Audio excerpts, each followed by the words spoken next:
2 বছর পর নিজ বাড়িতে ফিরলেন প্রবাসী বিল্লাল মোল্লা, কিন্তু জীবিত নয়, নিথর দেহে। 4 বছর বয়সী মেয়ে ঐশী শেষবারের মতো এক নজর দেখে নিচ্ছেন প্রিয় বাবাকে। আদরের মেয়ে ঐশীর সাথে শেষ কথা বলতে বলতেই প্রবাসের মাটিতে প্রাণ হারান বিল্লাল।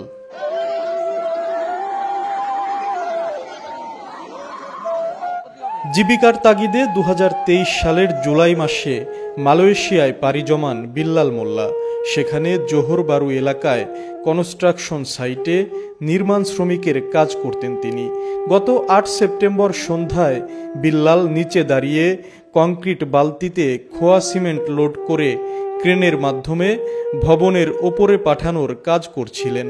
বালতি ওপরে পাঠিয়ে কাজের অবসরে মোবাইল ফোনে মেয়ে ঐশীর সঙ্গে কথা বলতে থাকেন বিল্লাল। এরই মধ্যে ক্রেনে খালি বালতি নিচে চলে আসায় ফোন রেখে দেন তিনি। কিন্তু এ রাখাই যে শেষ রাখা তা কি জানতেন বিল্লাল? আবারও বালতিতে খোয়া সিমেন্ট লোড করে ওপরে পাঠান বিল্লাল, কিন্তু বালতি আর ওপরে যায়নি, ছিঁড়ে পড়ে তার বুকের ওপর। চাপা পড়ে ঘটনাস্থলেই মারা যান তিনি। মেয়ের সাথে কথা বলার মাত্র কয়েক মিনিট পরেই নিভে যায় প্রবাসী বাবার জীবন প্রদীপ।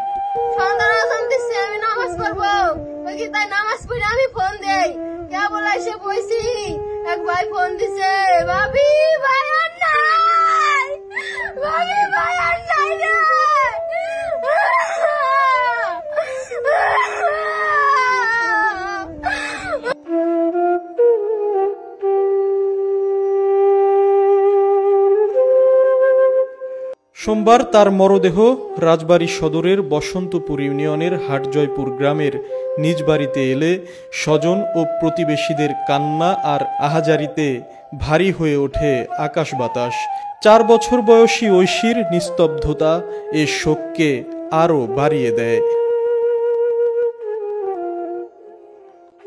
আচ্ছা, ঐশীর কি বড় হয়ে মনে থাকবে বাবার সঙ্গে শেষ কথা কি হয়েছিল তার?